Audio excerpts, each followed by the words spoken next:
I, Chair Thomas Kyle, call the Hybrid Electrical and Elevator Board meeting of January 25th, 2024 to order at 9:30 a.m. Debbie, would you please call the roll? Yes, sir. There's 9 members in the room so far, and one is not here yet, but that's a new record. Chair Thomas Kyle? Present. Thank you. Vice Chair John Flagle? Present. Connected by Zoom is William Barlow. Here. Thank you. Elizabeth Bunga is expected to be in the room, but is running late. Robert Lazalier.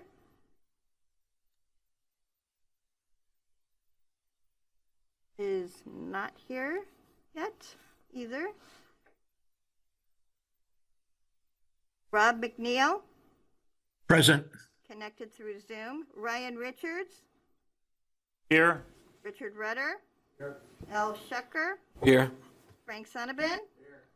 Ken Spencer. Here. Sara Young. Here. And let's see, we have some waiting here.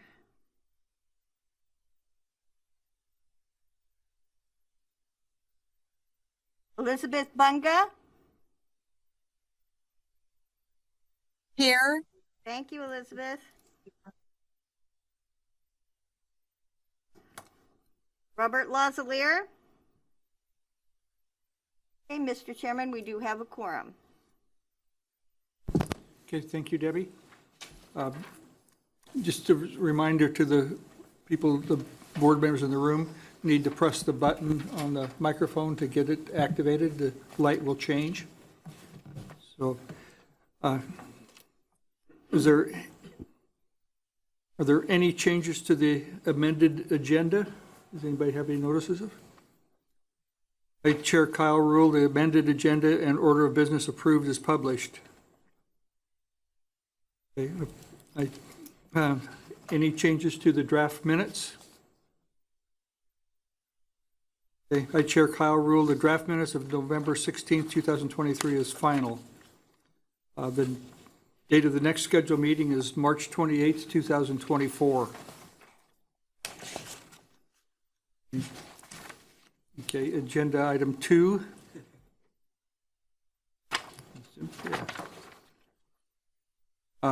Ian, is there any public comments? Thank you, Chair Kyle. Ian Paik, analyst with the division. We did not receive any requests to provide general public comment to the board. However, I'd like to take a moment just in case there's anyone in the room or online that would like to provide general public comment to the board.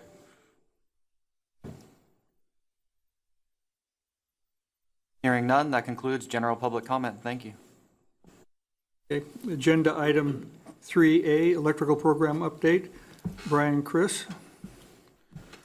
Good morning. For the record, Brian Christ, Electrical Program Chief. I start my update for you today with the status of the Oregon Electrical Specialty Code OIC training video. This video is done and complete and can be accessed by going to the electrical program page on the BCD website. It is required to be viewed by persons holding Oregon Electrical Inspector certificates as part of their process in renewing those certifications. I received an updated number of 367 certified electricians for EVITP.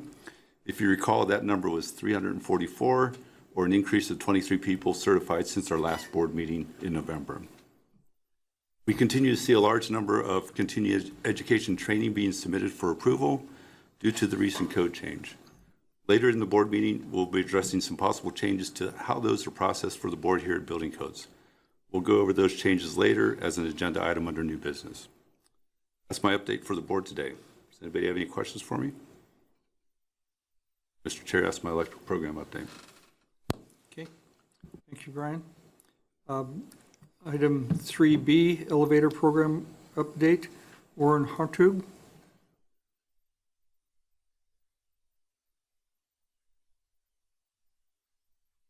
Don't see him on the board. Is he?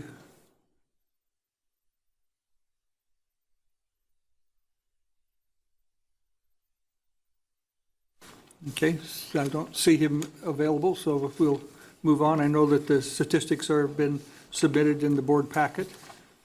So Item 3.C, this is contested cases, 4 protested cases. Good morning, Chair Kyle and other members of the board. My name is Kathy Rowell. I'm a contested case representative for the division. Good to see you all here today. Before the board is a summary of consent orders recently negotiated by the division on the board's behalf for settlement prior to hearing. We have entered into consent orders in 4 cases since our last board meeting.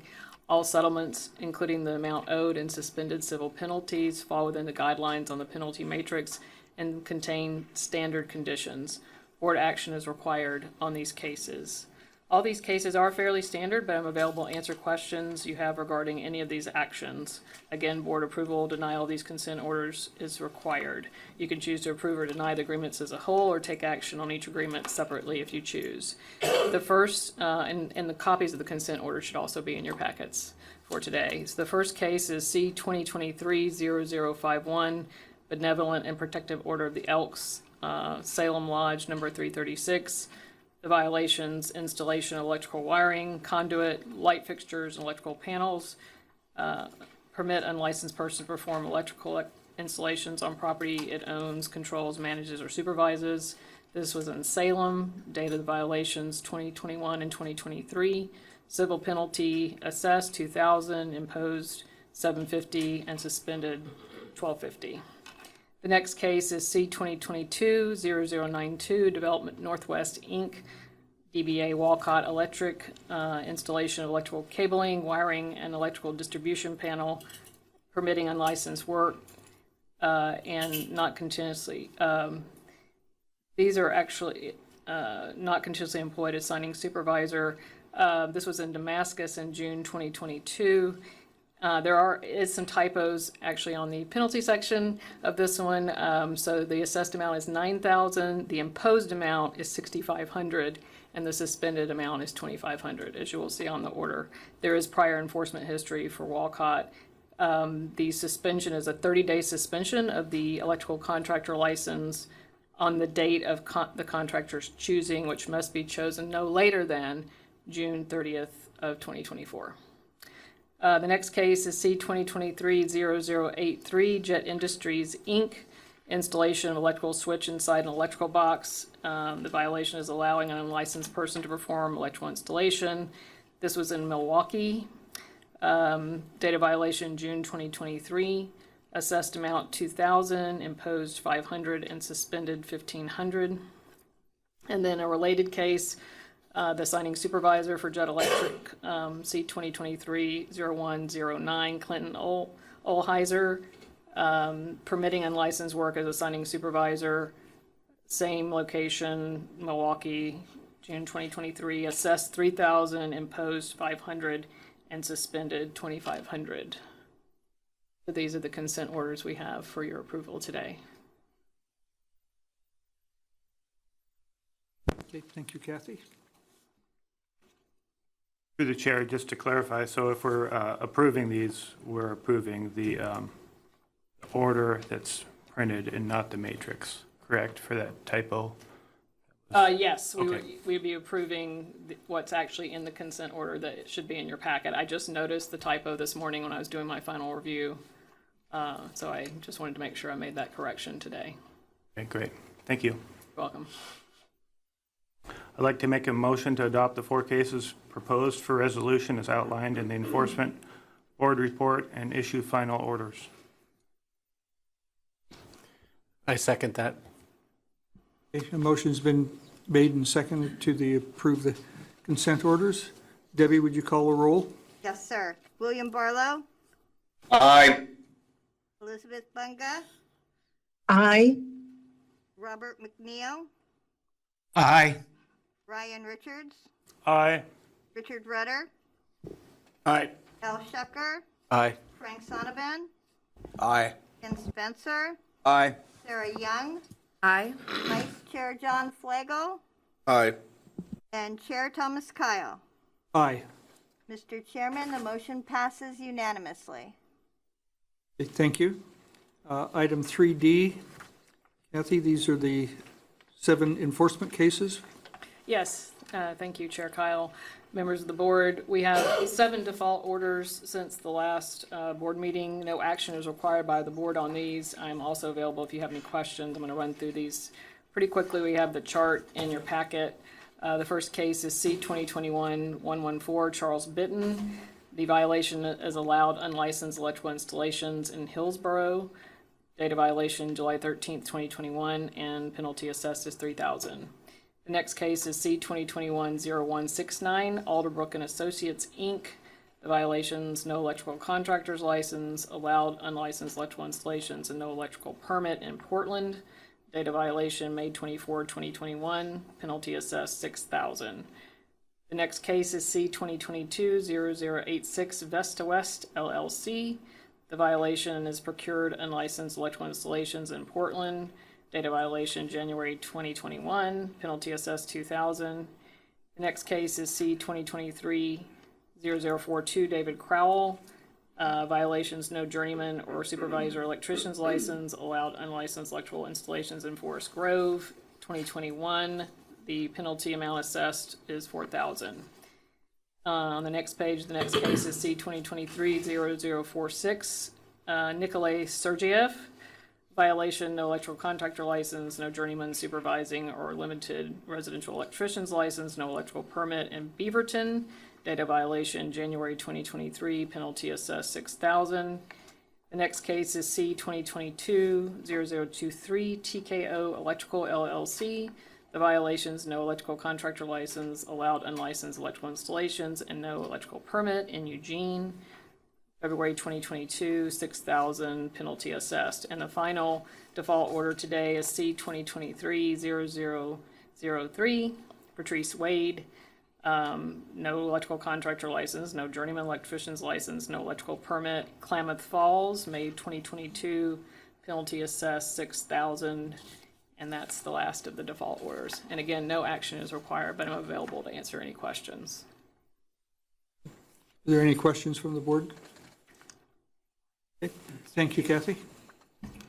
We're going to back up because I understand our elevator chief is available now to item 3B, elevator program update. Warren Hartoon.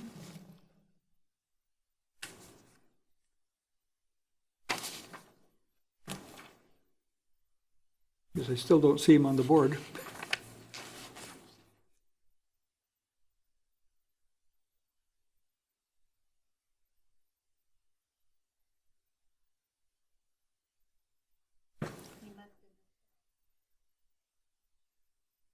Okay, well, I guess we shall move on to item 6. There's no unfinished business. So item 7A, proposed program assumption from the City of Lincoln City. Ian? Thank you, Chair Kyle. Ian Paik, Analyst with the Division. This agenda item deals with Lincoln City's application for electrical program delegation. For this agenda item, the Division requests the Board provides comment and recommendations on Lincoln City's application for electrical program assumption from Lincoln County. Lincoln County currently operates an electrical inspection program to provide service to the City of Lincoln City. On September 6, 2023, the Division received notice from Lincoln City of its intent to assume a comprehensive electrical inspection program. On October 12, 2023, the Division provided notice to all persons on the Division's interested parties list for program assumptions as required by Oregon Administrative Rule 918-020-00953. All submitted materials are included in your agenda packet. Richard Donovan and Chief Christ are available for any additional questions. This agenda item will require a motion, examples of which are included in your agenda packet.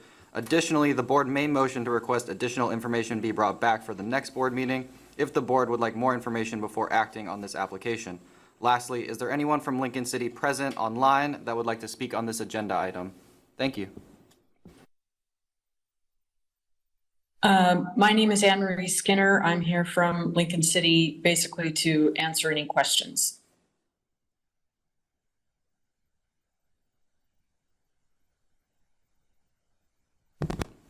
Okay, thank you. Is there any questions for Andrea? I had some questions. This Light? is on. And just to clarify, you're going to use a third-party building inspection, Northwest Code Professionals for this?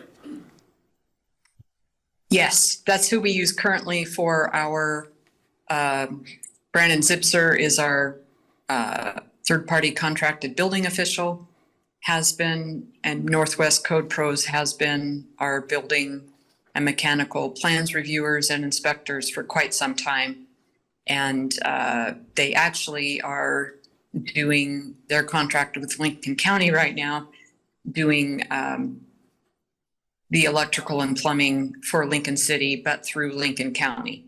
So it won't be anything new for them because they're doing it right now. It's just, it'll now be through Lincoln City rather than through Lincoln County.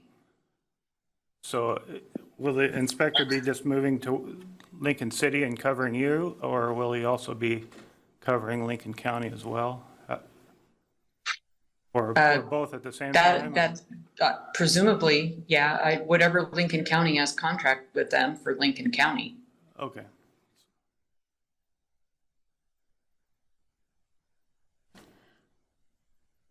What's the plan for ensuring that that person has enough time to do both jobs? Is there, I mean, if there's the same person covering both, obviously before they were doing that, but they, that was all coordinated through the county. Once they're working for two different entities, is there a plan for, say that person does, 3 days for Lincoln City and 2 days for Lincoln County, or, is there some sort of plan to ensure that everything's getting covered by that same person?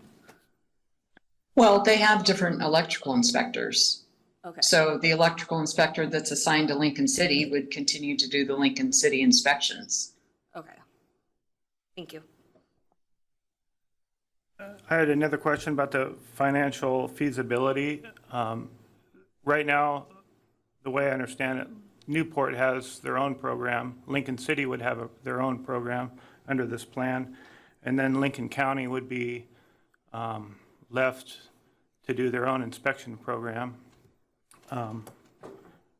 Has the state or somebody looked into the financial feasibility of if there's enough permit revenue for the remaining residents and not leaving Lincoln County kind of out in the lurch?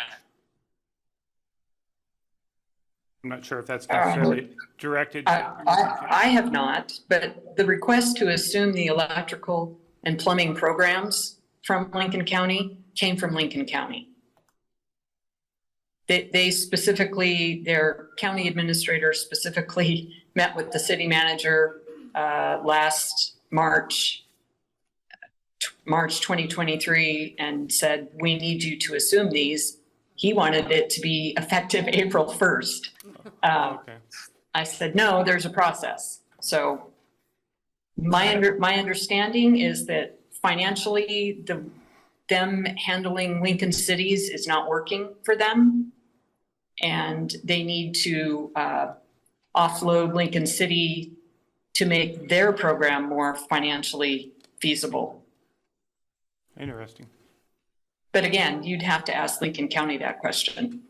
Okay. And then I had a question about enforcement. Will the third-party inspection agency conduct enforcement? Yes. So the Northwest Code Pros is our third party right now for building and mechanical, and they subsequently do all enforcement for building and mechanical, and they would do the same for electrical. Okay. Because they are required under statute to do enforcement. It would be nice. Yes. It would be nice. And they do. They actively do enforcement for building and mechanical. So yes, they would also do enforcement for electrical as part of their contract. And do they do periodic random site visits to projects that don't call for inspections? I know that Yes, yeah, they're a they third, will do that. they're a third-party And then- inspection agency. And so- we track, expiration dates and we send out notifications to the property owners that they need to get inspections performed so that we can close out the file. Do you have some And sort we of, do that routinely on building and mechanical, and so we would do the same with electrical. do you have some sort of number that you expect them to meet as far as those random inspections are concerned, for just making sure that we're dropping by and it's not just inspecting licenses when we're going in to do an inspection, when we're called in for an inspection? I don't have any numbers off the top of my head for random inspections. A handful a week. Through the chair. I got a question. Are they going to be responsible for the minor label program also? If that's part of assuming the electrical plan program, then yes. Thank you.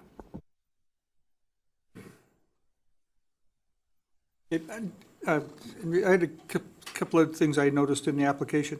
You have a qualified person that you've listed, but they aren't qualified yet. Is that true, or is they have 180 days to become? What do you mean? There was a training program that they had to qualify for in order to meet the qualified person. And then in your application, you said you gave them, I think it was 180 days to get the training in order to be Well, that. I'm currently the qualified person and I did the training. Okay, I was the planning director. In October, I took a position in Concord, New Hampshire. So I've remained as an employee part-time to maintain that qualified employee status and to finish the comprehensive plan. The comprehensive plan is done. So I'll need to work with the city manager on how she wants to handle the qualified employee portion because they have not hired a new planning director. okay, very good. Right, I did notice on the appeals process that once if there's a decision made by the inspector, that you review it, and then if it's appealed, it goes directly to the chief here instead of going back to you. Is that how you understand it, or do you review everything that comes through? Yep, that is correct. Okay. And I guess because you have a third party, there's a number of things in this law that when you're assuming it, and is that followed through and is that repeated in the contract with your third party? Yes. Did they do that? And is there, I guess I'm asking the people, the division here, are we, is the state reviewing that third-party contract at all to see if it complies or if it meets any criteria that we've imposed?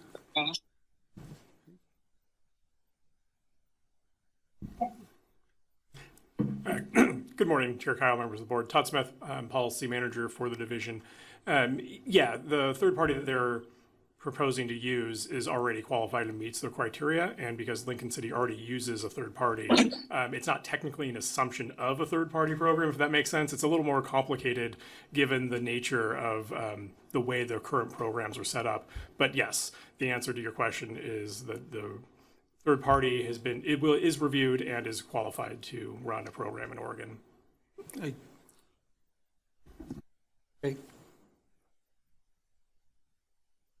Is there any further questions for Andrea or discussion? I'd like to add, just to circle back to the periodic inspections, is it possible to ask the third-party inspector or agency just do a random 5 visits a week to projects that haven't called for an inspection, just to look for licensing and any violations that happen? Certainly. Okay, great.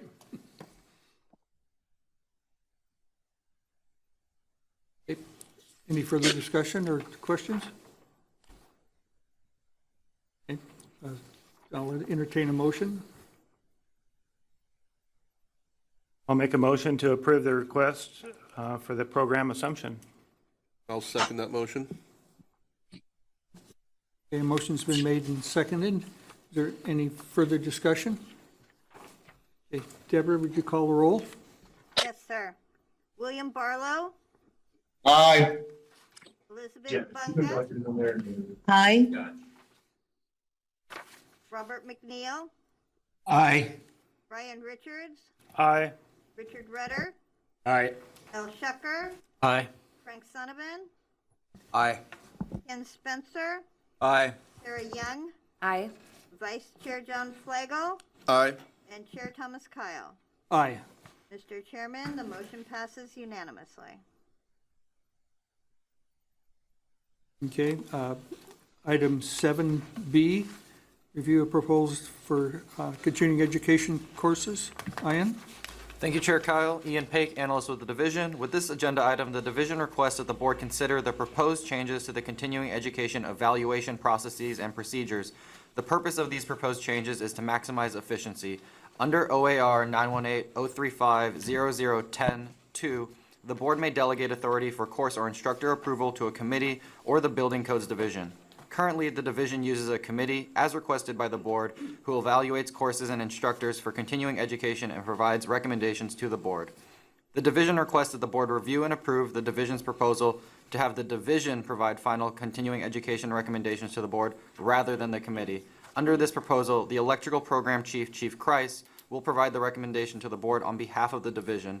The division believes that this proposed change will create a more efficient process for the evaluation and recommendation of continuing education. This agenda item will require a motion, examples of which are also included in your agenda packet. Thank you. Thank you, Ian. Any questions? Question. So then that means that the committee disbands and Mr. Kreis is the only evaluator of said programs? So the committee will disband in its current fashion, but the electrical chief will be able to reach out to industry or other people to assist him in his recommendation. So they will possibly still have a role that he could reach out to, but they will not be giving the recommendation. It will be Chief Kreis.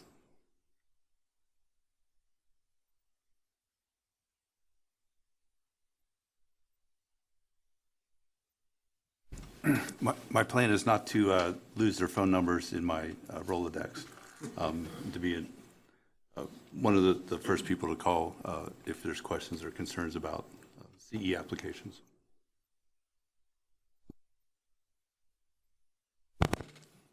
Okay. Any further discussion or questions? Okay, this does require a motion.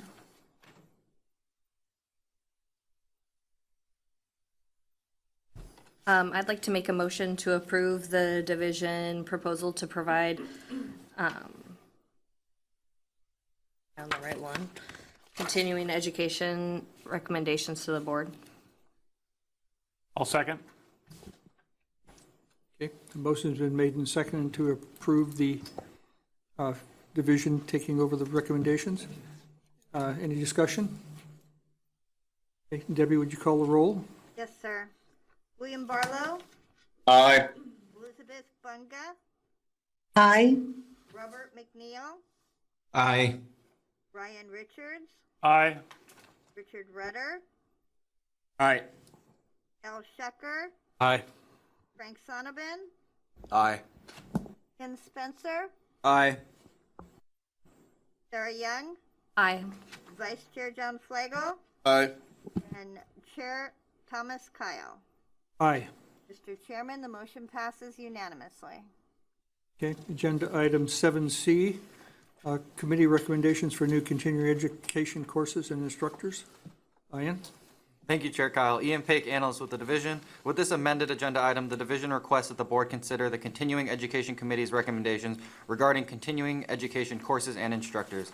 This December, during the CE cycle, the committee reviewed 125 applications from 30 organizations. Ultimately, the CE Committee recommended 68 courses for approval and 26 instructors for approval. The CE Committee also recommended 29 courses and 2 instructors be denied approval. This agenda item will require a motion, examples of which are also included in your agenda packet. Thank you.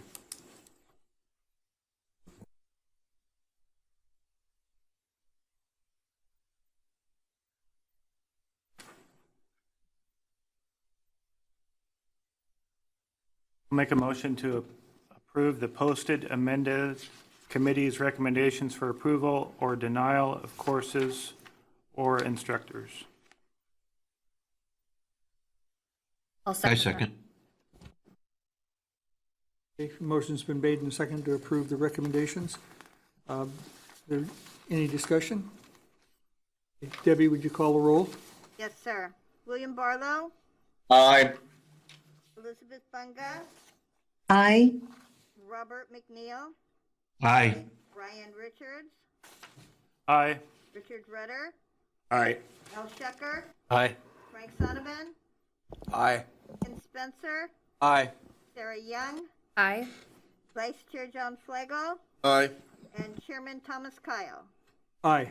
Mr. Chairman, the motion passes unanimously. Okay, thank you, Debbie.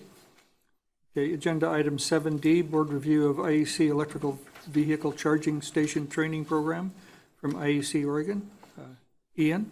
Thank you, Chair Kyle. Ian Paik, analyst with the division. With this agenda item, the division requests the board consider and review the IEC Oregon's request for approval of its electrical vehicle charging station training program. The IEC Electrical Vehicles Charging Station Program, or EVCSTP, is a training and certification program designed to equip participants with comprehensive knowledge in the field of electric vehicles.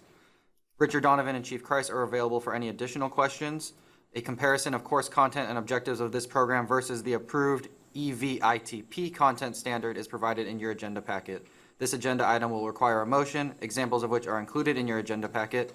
Is there anyone from IEC in the room that would like to comment on this agenda item? Thank you. Thank you, Chair Kyle and members of the board. Cindy, you want to press the button? Microphone. I'm Cindy Reger. I'm the Executive Director of Independent Electrical Contractors of Oregon. And I want to thank you for the opportunity to present this certification program. It was, I provided the crosswalk that we did between the two programs. It's a training program that's designed to equip participants with comprehensive knowledge in the field of electrical vehicle charging stations. It's 7 modules long, including a 100-question proficiency exam for the certification. The total length of the program is 24 hours, and it's been updated to include the 2023 code. The content management system progresses through an online gradebook. The module assignments are completed at the end of each lesson online, and the class is instructor-led by a licensed general supervising electrician of the state of Oregon. Our instructor has been in the field for 30 years, and he's been teaching for almost 20 years now for us. So he's very experienced, is an excellent instructor. The final comprehensive test requires a grade of 75%. It's required for certification. The participants must have a current electrical license to attend the course, and the instructor will manage the attendance through the roster of participants. So that's the delivery system. And the VI, there's so many acronyms with this and they're so long.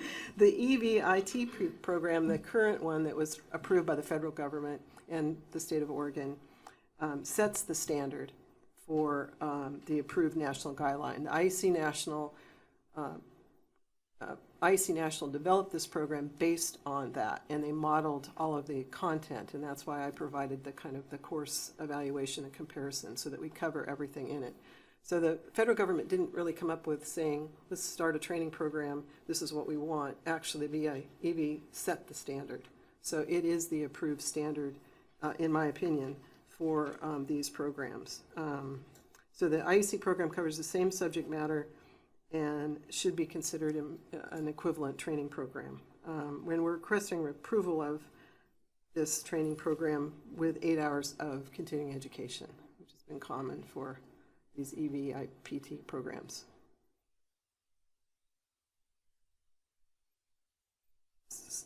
Are there any questions?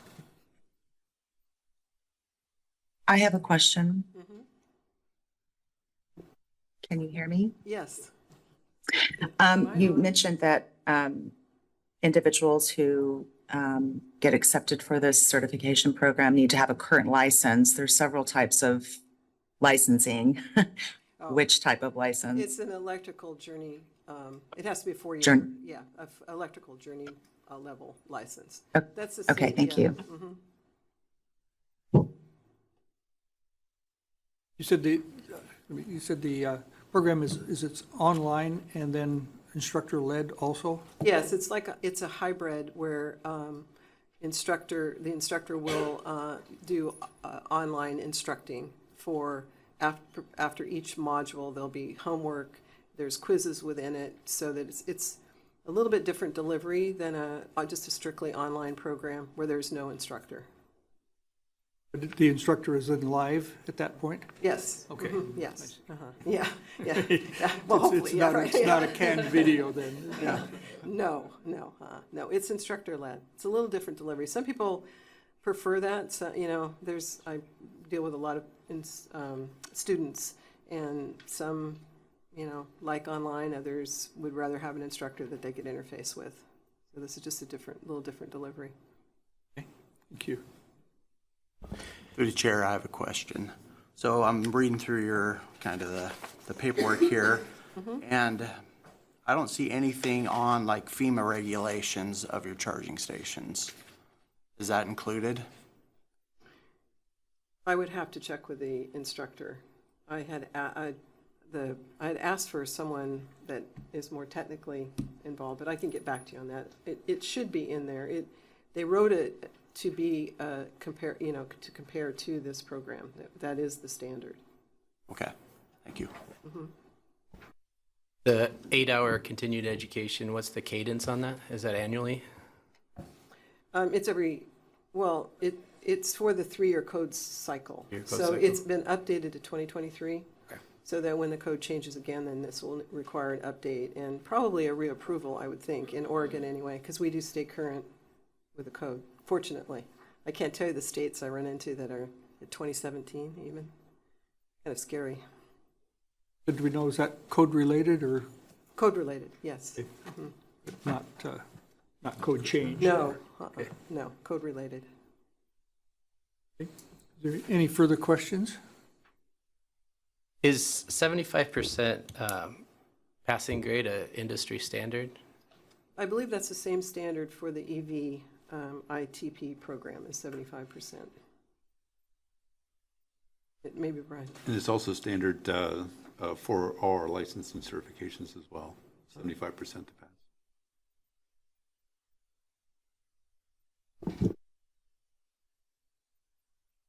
And hopefully what we can do is help get to that 500 numbers maybe sooner, right? I mean, we'll market this out to our folks, and hopefully we'll have more people that are trained to meet the standard.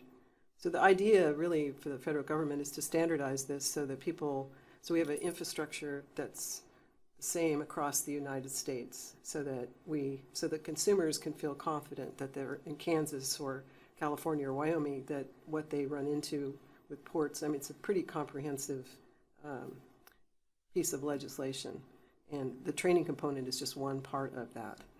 So, Is it only available to your members? oh no, no, we would make it available to anyone, any licensed electrician, correct? Very good. Good, I'd like to hear that it's interactive and that there's a evaluation at the end. Yeah. So. I'd like to make a motion to approve the request from IEC Oregon for approval of IEC Electrical Vehicle Charging Station Training Program. I'll second that motion. Okay, motion's been made and seconded to approve the IEC training program. Is there any further discussion? Okay, Debbie, would you call the roll? Yes, sir. William Barlow, Aye. Elizabeth Bunga, Aye. Robert McNeil, Aye. Ryan Richards, Aye. Richard Redder, Aye. Al Shecker, Aye. Frank Sonovan, Aye. Ken Spencer, Aye. Sara Young, Aye. Vice Chair John Flagel, Aye. and Chair Thomas Kyle. Aye. Mr. Chairman, Great, the thank you. motion passes unanimously. Okay, agenda, thank you, Debbie. Agenda item 7E, retroactive request from CP Energy for applicants of 40-hour supervisor's test prep class. Ian? Thank you, Chair Kyle. Ian Pig, analyst with the division. With this agenda item, the division requests that the board consider and review CP Energy's request for students that registered and passed the 40-hour supervisor test prep class taught by CP Energy. This course was taught between November 30th, 2023 and December 16th, 2023 to the students listed in the retroactive CE request letter. This course was approved at this meeting during agenda item 7C. This agenda item will require a motion, examples of which are also included in your agenda packet. Thank you.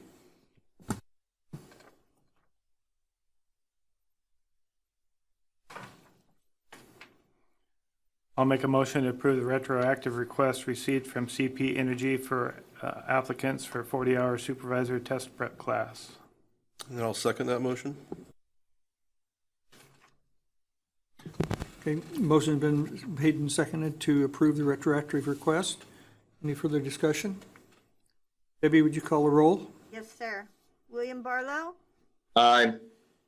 Elizabeth Bunga, Aye. Robert McNeil, Aye. Ryan Richards, Aye. Richard Rutter, Aye. Al Shecker, Aye. Frank Sonovan, Aye. Ken Spencer, Aye. Sara Young, Aye. Vice Chair John Flagel, Aye. Chairman Thomas Kyle. Aye. Mr. Chairman, the motion passes unanimously. Okay, agenda item 8, announcements. Is there any announcements any of the board members would like to make? Okay, but before we continue on, I haven't seen that Warren has been able to join us unless I, He did tell me that nothing has changed. okay. He So said something was wrong with the sound. his report is nothing then. Okay, agenda item 9, adjournment. There being no further business, the January 25th, 2024 Electrical and Elevator Board meeting is adjourned at 10:12.